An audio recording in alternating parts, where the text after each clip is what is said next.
어느 날 지혜의 왕으로 잘 알려져 있는 솔로몬이 그가 아끼던 신하가 좀 겸손해지기를 바랬습니다. 그래서 솔로몬은 신하에게 기쁜 사람이 볼 때는 슬퍼지고 슬픈 사람이 볼 때는 기뻐지는 물건을 6개월 내로 가져오너라, 이렇게 명을 내렸습니다. 이것을 찾으면서 자기가 아끼던 신하가 좀 더 겸손해지기를 솔로몬 왕은 바랬던 거죠. 물론 그런 것이 없다라는 것을 솔로몬은 잘 알고 있었습니다. 단지 이것을 구하면서 신하가 좀 겸손해지기를 원했던 거죠. 신하는 왕의 명령이니까 이곳저곳 수소문을 하면서 그 물건을 찾았습니다. 그런데 아무리 수소문을 했지만 기한이 다 되도록 왕이 말하는 물건을 찾지 못했어요. 신하는 기한 전날 밤까지 예루살렘 거리를 찾아 헤매다 잡동사니를 파는 늙은 한 상인에게까지 가서 묻게 됩니다. 그 늙은 상인에게 기쁜 사람이 볼 때는 슬퍼지고 슬픈 사람이 볼 때는 기뻐지는 그런 물건이 있습니까? 혹시 그런 물건 팔아요? 이렇게 물었어요. 나이가 지긋한 그 상인은 그가 팔던 물건들 중에 금반지 하나를 꺼내서 거기에 무엇인가를 새겼습니다. 기한일이 되어 신하는 솔로몬 왕 앞에 나갔습니다. 솔로몬은 신하에게 그래, 그런 물건을 찾았느냐라고 물었습니다. 솔로몬은 신하가 찾지 못했을 것이라고 확신을 했습니다. 그런데 신하는 말없이 주머니에서 금반지 하나를 꺼내서 왕에게 바쳤습니다. 금반지에 새겨진 문구를 본 솔로몬의 얼굴의 웃음기가 싹 사라졌습니다. 그 반지에는 히브리어로 김멜 자인 유드라고 이렇게 써져 있었기 때문입니다. 세상에서 가장 지혜롭다고 자만하던 솔로몬은 이 문구를 보고 자신의 모든 지혜와 모든 재물도 결국에는 언젠가 먼지처럼 사라지겠구나 라는 깨달음을 얻게 되었다고 합니다. 이 말은 라틴어로는 혹 구에케 트란시비터라는 말입니다. 혹 구에케 트란시비터. 히브리어로는 김멜 자인 유드. 근데 이 김멜 자인 유드라는 말은 또 다른 유래가 있어요. 이 말이 생긴 데에는 또 다른 유래가 하나 더 있는데요. 어느 날 전쟁에서 승리한 다윗 왕은 승리의 기쁨을 오랫동안 간직하기 위해 반지를 하나 만들기로 했습니다. 보석 세공사에게 다음과 같은 명령을 내렸습니다. 반지를 만들 때 그 반지에 전쟁에서 승리를 거둔 기쁨을 억제하지 못하게 될 때 그러한 마음을 조절할 수 있는 글귀를 새겨 넣어라. 동시에 내가 절망에 허우적거릴 때 그 글귀를 보고 용기를 낼 수 있는 문구여야 한다. 정말 어려운 일이죠.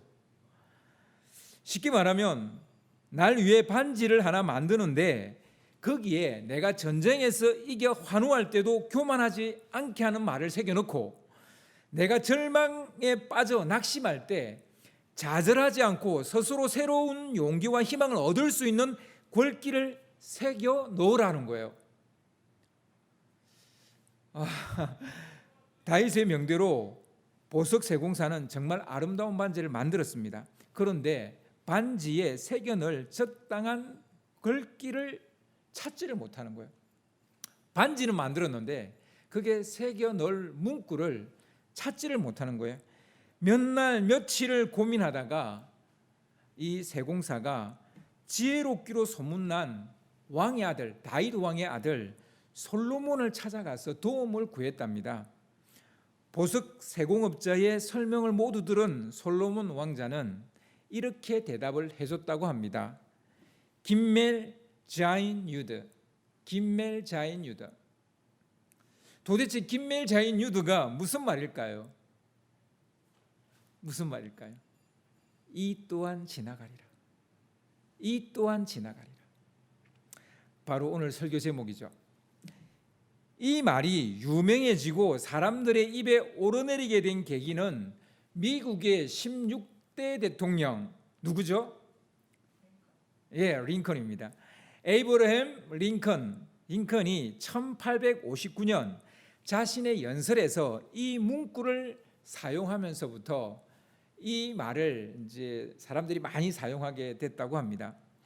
링컨은 그 연설 때 동방의 한 왕이 현자에게 명언을 하나 주문을 했는데 그 현자가 한 말이 바로 이 또한 지나가리라 이 말이었다라는 말을 그 연설에서 인용을 해서 말했어요.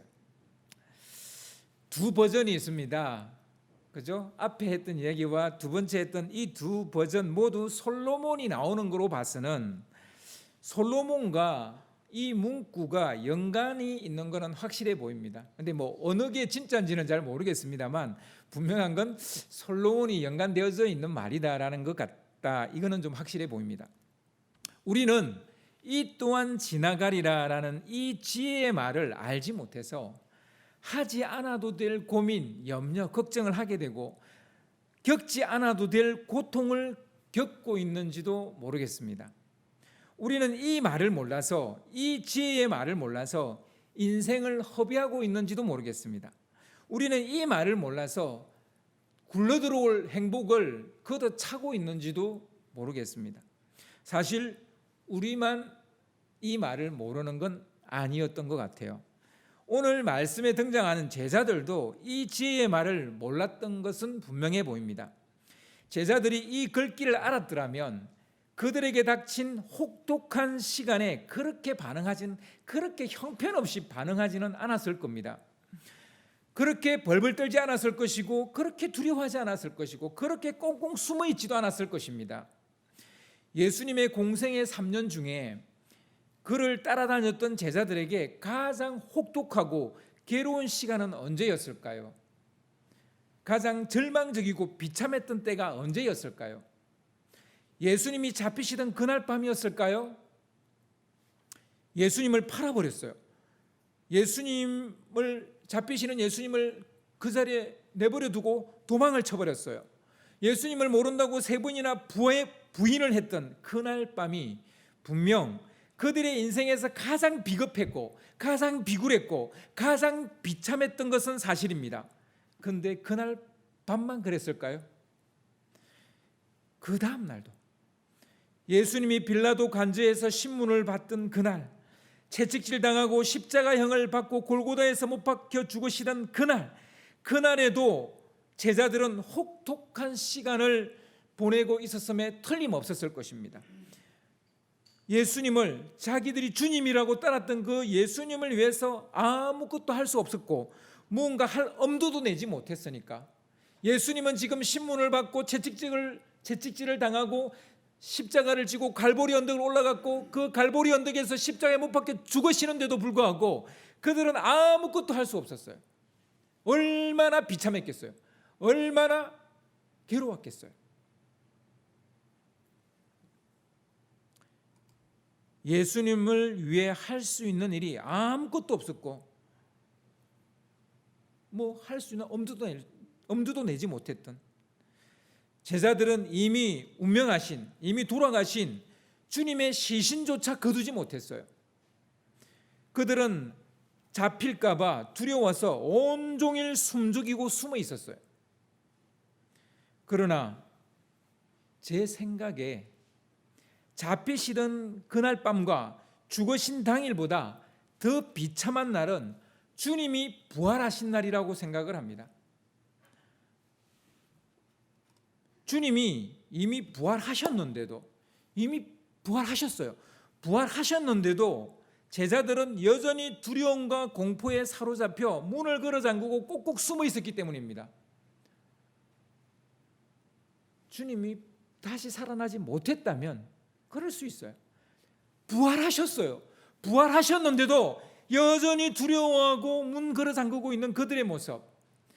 아침에 막달라 마리아가 달려와서 주님이 살아나셨다, 내가 직접 눈으로 목격했다, 그렇게 일러줬어요.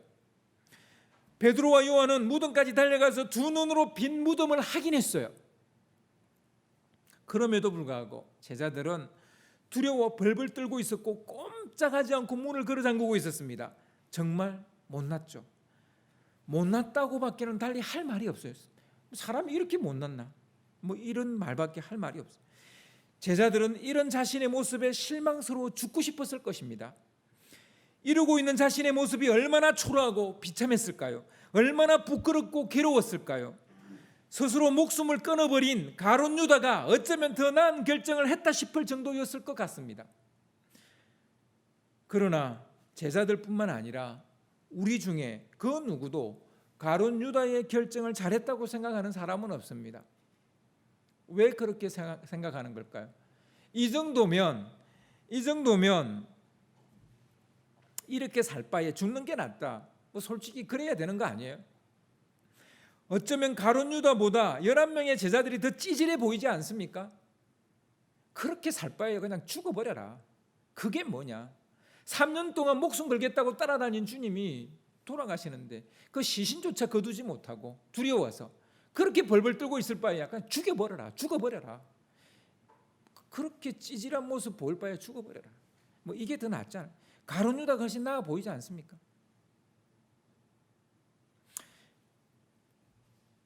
분명 그런 생각을 하는 사람도 있습니다.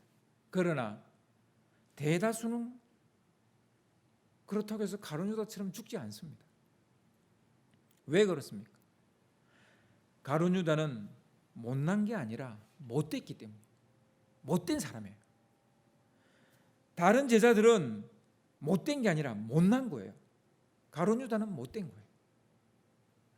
솔직히 사람은 누구나 못날 수 있습니다. 그게 사람이에요. 그러나 못된 사람이 되어서는 안 돼요. 여러분 살다 보면 못난 사람은 만나요. 근데 여러분 못된 사람은 만나면 안 돼요. 못됐다 싶으면 만나지 말아야 돼요. 진짜 못된 사람이 있어요. 살다 보면 정말 못된 사람이 있어요. 그래서 이런 사람은 아예 만나지 않는 것이 좋습니다. 근데 못난 사람은 우리가 끌어안아야 돼요. 오늘 못된 사람의 이야기를 하지는 않을 겁니다. 대신 못난 사람의 이야기를 좀 하려고 합니다. 우리가 못난 사람이 되는 이유가 뭘까요? 어째서 하지 않아도 될 고민과 걱정으로 시간을 다 허비해버리는 것일까요? 이거는 못난 사람이잖아요. 당연히 해야 할 일이지만 그것을 직면할 용기가 없어서 피해버리고 숨어버리는 것일까요? 이거는 못된 게 아니라 못난 거잖아요. 왜 그럴까요?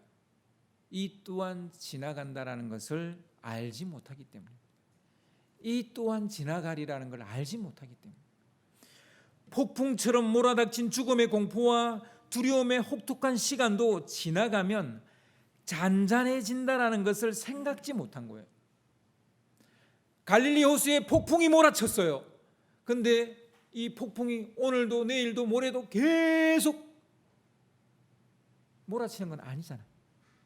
우리가 이런 폭풍 속에도 견디는 이유는 이 폭풍도 지나간다는 걸 알기 때문에. 오늘 본문 19절을 보면 안식 후 첫날 저녁 때라는 시간을 알려주는 말이 나옵니다. 성경에서 이렇게 시간을 알려주는 말이 항상 그 스토리, 에피소드 제일 앞부분에 놓는다라는, 특히 마가복음은 그 부분을 더더욱 잘 지키고 있어요. 앞부분에 이 시간을 알려주는 말이 항상 나와요.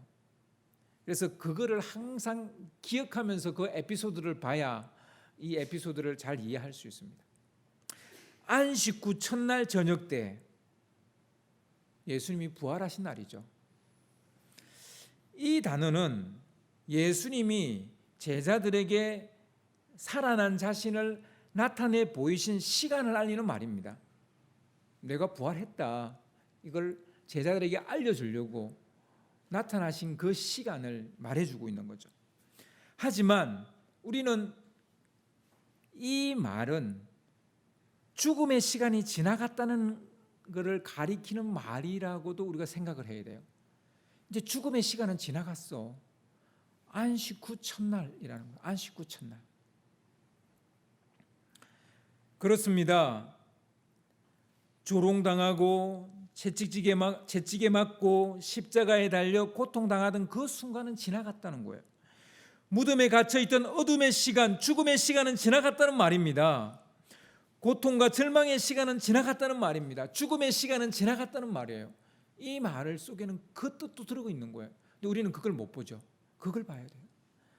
안식 후 첫날 저녁 때 죽음의 시간 지나갔다는 거예요. 고통의 시간 지나갔다는 거예요. 지나갔다는 얘기예요. 이 말은 지나갔다는 것을 이야기해 주고 있는 거예요. 모든 것은 지나갑니다. 이 또한 지나간다는 말은 지나가지 않는 것이 없다는 말이에요. 그러나 우리는 이미 지나간 사건, 지나간 시간 안에 머물러 있는 경향이 있습니다. 그 사건에서 헤어나오지 못하는 거예요. 희망의 시간으로 접어들었는데도 여전히 절망에 빠져 있을 때가 많습니다. 슬픔의 시간이 지나갔는데도 여전히 슬픔에 빠져 있습니다. 고통의 시간이 지나갔는데도 여전히 고통스러워하고 있습니다. 모든 것은 지나간다는 것을 인정해야 고통과 불안에서 헤어나올 수 있는데 지나간다는 걸 인정 안 하는 거예요. 여전히 과거 그 시간에 묶여 있는 거예요. 이 또한 지나간다는 것을 인정해야 두려움과 공포에서 벗어날 수 있는 겁니다. 모든 것은 지나간다는 것을 인정할 때 주님이 주시는 특별한 선물을 받게 됩니다. 이 또한 지나간다는 것을 받아들이지 않으면 이 선물을 받을 수 없어요. 이 또한 지나간다는 것을 받아들여야만 받을 수 있는 선물이 있습니다. 그것이 뭘까요? 평강입니다. 평강. 예수님이 제자들에게 자신을 드러내시고 하신 첫 번째 말씀은 너희에게 평강이 있을지어다 였습니다. 어째서 제자들은 아직도 두려워하고 있을까요? 고통의 시간, 죽음의 시간 다 지나갔는데, 고통의 시간 다 지나갔는데 어째서 제자들은 아직도 두려워하고 있는 걸까요? 어째서 문을 꼭꼭 걸어 잠그고 있는 걸까요? 어째서 막달라 마리아 말을 믿지 않는 걸까요? 또 도마는 어째서 다른 제자들의 말을 믿지 않았던 것일까요? 어째서 그들은 주님이 부활하셨다는 소식을 듣고도 기뻐하지 못했고 행복하지 못했던 것일까요? 고통과 고난의 시간은 지나갔다는 사실을 받아들이지 않기 때문이에요. 죽음의 시간이 지나갔다는 것을 받아들이지 않기 때문입니다. 모든 것이 지나간다는 사실을 받아들이면 그때 평강을 얻게 되는 겁니다. 평강은 모든 이들을 위해서 주님이 주시는 거지만 그런 모든 사람이 그것을 받아들일 수 있는 건 아니에요. 이 또한 지나간다라는 것을 받아들이는 사람만이 평강을 선물로 받을 수 있는 겁니다. 우리는 지나간 것을 지나간 것으로 여기지 않고 붙잡고 있다 보니 불안해하고 두려워하는 것입니다. 지나간 것은 지나간 대로 그런 의미가 있어요. 이거 노래 가사잖아요. 여러분, 지나간 것은 지나간 거예요. 왜 그것을 붙잡고 있습니까? 과거에 묶여 있기 때문에 평강을 취할 수 없는 겁니다. 여러분, 인생은요 과정이에요. 프로세스 혹은 패스예요. 패스 어웨이. 지나가는 거예요. 패스 어웨이. 근데 참 많은 사람이 인생을 결과로, 리절트로 이해하고 있어요. 결과로 이해하고 있어요. 그렇게 이해하려 해요. 어떤 일의 결과로 자신이나 남을 평가해버리고 규정해버리는 거예요. 그 사람 옛날에 그 일 했어. 그 사람 옛날에 그랬던 사람이야. 어째서 이것이 잘못된 생각입니까? 우리가 결과라고 생각하는 그것이 결과가 아니기 때문이에요.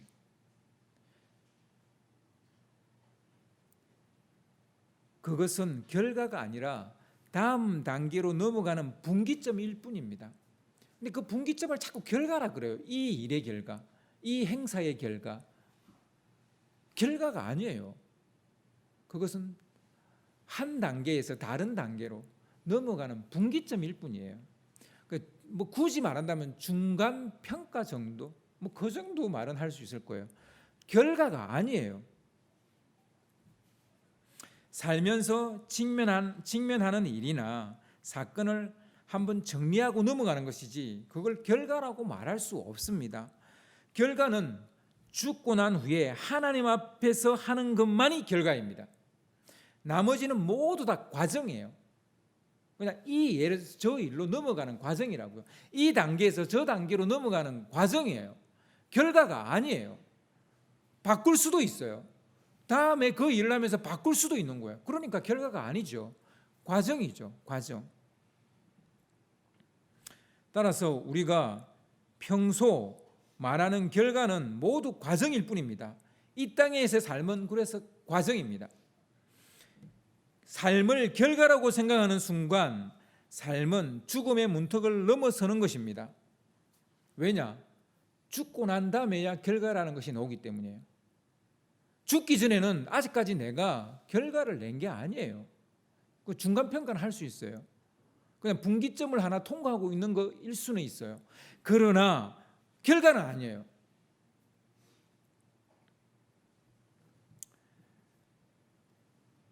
여러분, 우리가 평소에 하는 이 결과라는 말을 이제는 좀 사용 안 했으면 좋겠어요.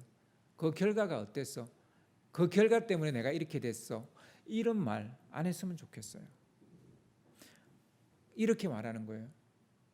그거 그냥 한번 정리한 것뿐이야. 한번 정리가 됐어. 근데 나 다시 바꿀 거야. 다시 업그레이드 할 거야. 이렇게 말해야 돼. 뭐 우리가 이제 시험 같은 거 치면 시험 결과가 어땠어? 이렇게 묻잖아요. 그건 나를 말해주는 게 아니에요. 지난 중간고사, 지난 기말고사는 나를 말해주는 게 아니에요. 나의 한 과정을 말해주는 거예요. 나의 한 과정일 뿐이에요. 일을 하시다가 뭔가 일이 좀 안 풀려요? 그게 결과가 아니에요. 그냥 한 분기점에서 좀 일이 안 풀린 것뿐이에요.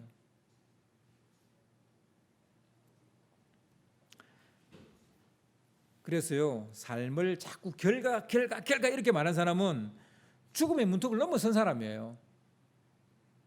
생물학적 죽음은 아닐지 몰라도 죽은 것이나 진배 없습니다. 살다 보면 일이 풀리지 않을 때도 있습니다. 실패할 때도 있습니다. 절망에 사로잡힐 때도 있습니다. 말할 수 없는 슬픔에 빠질 때도 있습니다. 비급해지고 비참해질 때도 있습니다. 정말 못난 사람처럼 그렇게 어떤 삶의 그 중간 평가를 받을 수 있습니다. 고통스러워 죽고 싶을 때도 있습니다. 어디 쥐구멍이라도 있으면 숨고 싶을 때도 있습니다. 그러나 이 또한 지나가리라는 것을 생각하면 마음이 평안해지는 거예요. 다시 툴툴 들고 일어설 수 있는 거예요. 그런데 이걸 딱 결과라고 말하고는 순간 이거는 내 삶의 결과야라고 말하는 순간 그 이상 뛰어넘어갈 수도 없고 어떻게 할 수도 없는 거예요. 그게 결과인데 뭐 더 이상 뭐가 필요해요. 그냥 그게 결과니까 그것을 끝내버려야죠. 인생 끝내버려야지. 그래서 자살하는 사람은요 자꾸 이 결과라는 거에 집착을 하기 때문이에요. 여러분 결과 아니에요. 그거 결과 아니에요. 살다 보면 이럴 수도 있고 저럴 수도 있다 이렇게 생각하셔야 되는 거예요. 지금 겪고 있는 고통과 절망이 슬픔과 아픔이 영원할 것 같지만 절대로 그렇지 않습니다. 요즘 욥기를 읽고 있지 않습니까? 욥도 사실 이 또한 지나가리라는 지혜를 알지 못했던 것 같아요. 이유를 알 수 없는 고통이 막 몰아치자 그는 정말 조금씩 하나님을 원망하기 시작해요. 그리고 의심하게 돼요. 그리고 대들고 따지기 시작해요. 물론 욥이 겪은 고통이 얼마나 힘들었으면 하나님을 원망하고 따졌겠습니까? 동방에서 그만큼 의로운 사람은 없다 했는데 그조차도 막 하나님을 원망하고 따졌던 걸 보면 그 고통이 얼마나 심했겠어요. 저는요, 욥과 다르지 않는 사람이에요. 아니, 못한 사람이죠. 욥이 당한 고통의 10분의 1, 아니 100분의 1의 고통만 주어도 하나님을 원망하고 불평을 쏟아낼 사람이 저입니다. 모든 면에서 욥이 나보다 의롭고 지혜롭고 믿음도 좋습니다.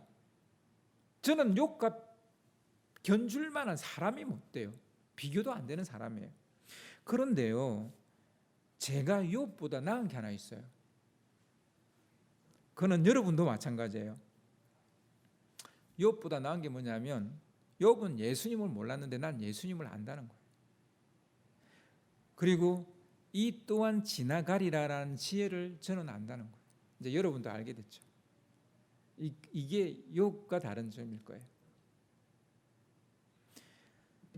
야속하게도 지금 당하고 있는 이 고통이 언제쯤 끝날지 알 수 없습니다. 하지만 분명한 것은 언젠가 끝이 날 거라는 거예요. 아멘. 언젠가 끝이 나요. 지나가지 않는 것은 아무것도 없기 때문입니다. 다 지나갑니다. 이런 일이 왜 내게 닥쳤는지 알 수 없어 너무 힘들고 괴롭습니까? 왜 나한테만 이런 고통이 닥쳤습니까? 그렇게 부르짖고 있습니까? 왜 우리 집에 이런 일이 생겼습니까? 그렇게 부르짖고 있습니까? 절망이 몰려오고 포기하고 싶은 마음이 가슴을 짓누르고 있습니까? 현실이라는 벽 앞에서 도망치고 싶고 그냥 손 놓아버리고 싶으십니까? 이럴 때 이 또한 지나가리라는 글귀를 떠올려 보시기 바랍니다. 조금만 참고 기다리면 어느 순간 우리를 괴롭혔던 그 순간들이, 그 일들이 지나가고 있음을, 아니 지나가 버렸음을 알게 될 겁니다.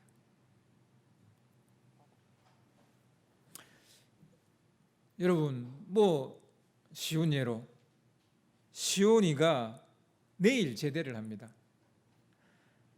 엊그제 입대한다고 제가 그 머리를 빡빡 깎아줬어요. 제가 그 머리를 빡빡 밀어줬다고요. 그리고 그제 이제 마지막 그 부대 복귀하고 이제 그 휴가 복귀하고 이제 제대할 건데, 그 마지막 복귀하기 전에 제가 또 머리를 깎아줬어요. 휴가 놀 때마다 깎아주는데 이제 제가 그 군대 머리는 마지막으로 깎아줬어요. 훈련소 들여보내고 돌아올 때 마음이 얼마나 허전하고 힘들었는지 그때 제가 한번 설교 때 이야기했잖아요.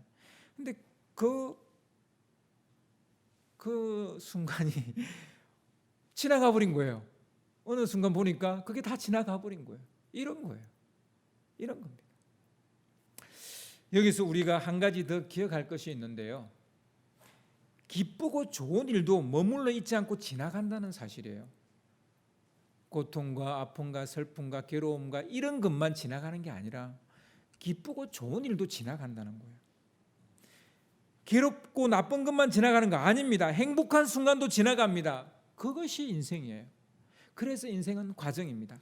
과정은 이것저것 가리지 않고 다 지나가는 거예요. 따라서 기쁘고 행복한 순간은 최대한 기뻐하고 즐거워하고 행복을 누려야 됩니다. 여러분, 오늘 이 기쁨의 순간이 지나가면 또 언제 기쁨의 순간이 올지 몰라요. 그래서 오늘 기쁜 일이 생겼어요? 오늘 행복한 일이 생겼어요? 최대한 즐기세요. 최대한 행복해 하세요. 돌아오지 않습니다. 그건 지나가 버리는 거예요. 행복하고 좋은 것도 지나가기 때문에 절대로 뒤로 미루어서는 안 됩니다. 세상에서 지나가지 않는 것이 무엇이고 변하지 않는 것이 무엇일까요? 아인슈타인의 일반 상대성 이론에 따르면 시간이 느리게 가는 공간이 있다고 하는데요, 아무리 시간이 느리게 가는 공간은 있을지 몰라도 아직까지 저는 시간이 흐르지 않는 곳이 있다는 소리를 들어본 적은 없어요. 느리게 흐를 뿐이지 이 세상에서, 이 우주에서 시간이 흐르지 않는 곳은 없어요. 모든 것은 지나갑니다. 그게 개인적으로 느낌의 차이일 뿐이에요. 빨리 지나가는 게 있고 느리게 지나가는 게 있을 수 있어요. 심정적으로. 그건 있을 수 있지만 다 지나간다는 얘기입니다. 우리는 죽은 자가 간절히 바라는 내일, 죽은 사람들은 내일을 바랬지만 죽어버렸잖아요. 근데 이 죽은 사람이 간절히 바랬던 그 내일이 우리가 지금 살고 있는 오늘인지도 몰라요. 우리조차도 유구한 시간 속에서 잠시 머물다 갈 뿐입니다.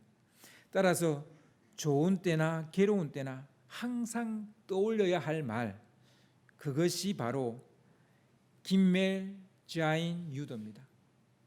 혹 쿠에케 트란시비트, 영어로는 These two shall pass away. shall pass away. These two shall pass away. 이 또한 지나가리라. 모든 것이 지나간다는 사실을 받아들인다는 것은 새로운 삶의 시즌이 열린다는 말이기도 해요. 지나가는 것이 있다면 다가오는 것도 있다는 말이에요. 여러분 항상 반대편을 생각해야 돼요. 모든 것이 지나간다는 것은 무언가 다가오고 있다는 얘기예요. 부활하신 주님께서 성천하시기 전까지 하신 대부분의 일, 그러니까 그 40일 동안 하신 대부분의 일은 제자들에게 너희들에게 새로운 시즌, 뉴 시즌이 오고 있다. 새로운 삶의 시즌이 열릴 것을 알리고 준비시키는 일을 하십니다. 21절을 보면 제자들이 앞으로 살아갈 삶이 어떤 삶인지 선명하게 제시되고 있습니다. 아버지께서 나를 보내신 것 같이 나도 너희를 보내노라. 예수님의 사역이 실질적이었던 것처럼 사도의 사역 또한 그 이상으로 실질적일 것이라는 거예요. 실제적일 것이라는 겁니다.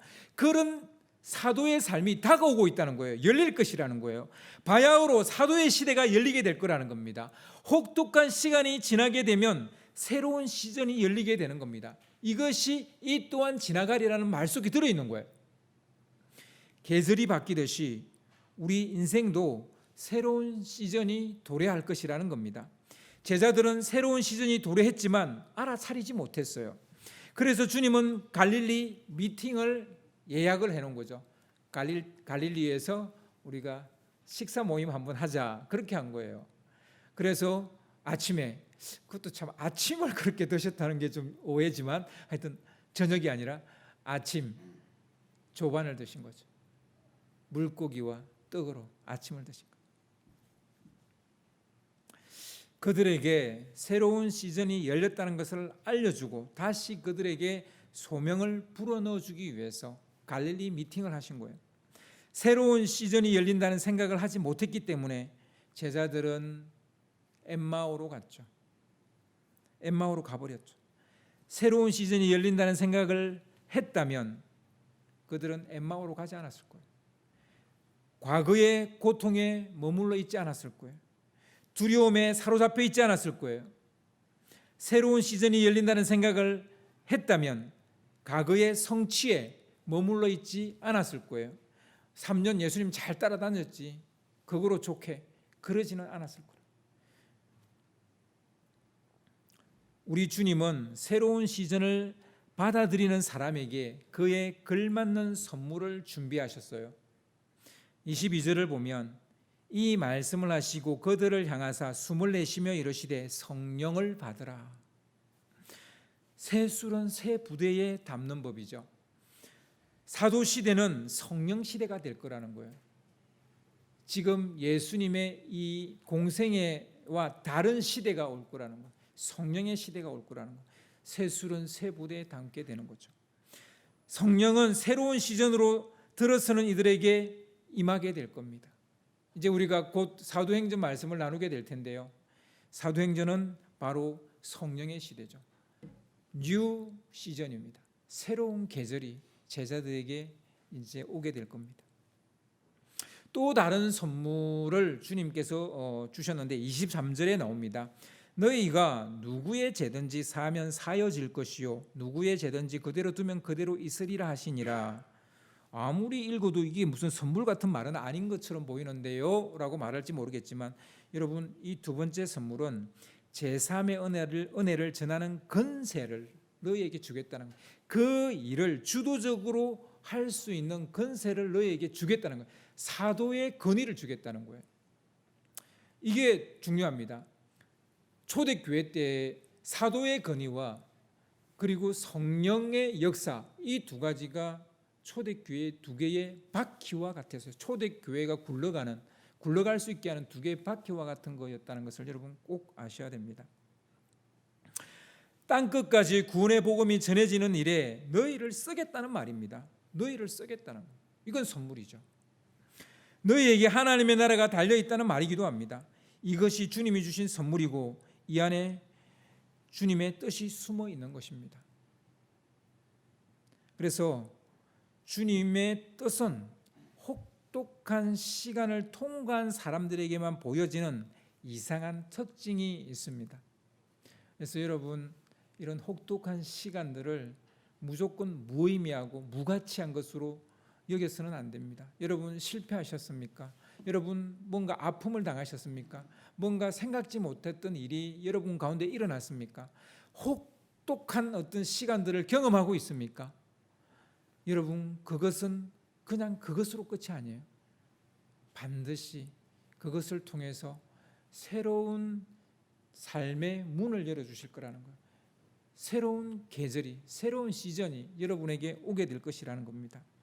복음송 중에 소진영 씨가 작사하고 작곡하고 부른 노래가 있어요. 예수 늘 함께 하시네. 지난주에 우리가 이 찬양을 불렀습니다. 이 가사를 마음에 담으면서 설교를 정리하려고 합니다. 앞으로 나오세요. 고단한 인생길 힘겨운 오늘도 예수 내 마음 아시네. 지나간 아픔도 이제 내가 마주하게 될 세상도 예수 내 마음 아시네. 믿음에 눈들어 주를 보리 이 또한 지나가리라. 주어진 내 삶의 시간 속에 주의 뜻 알게 하소서. 결국은 이 또한 지나가는데요, 그냥 지나가는 게 아니라 지나가면서 주의 뜻을 알게 된다는 거예요. 여러분, 아픔과 고통을 떠나보내면서 지나보내면서 주의 뜻을 알게 되는 여러분 되시기를 바랍니다.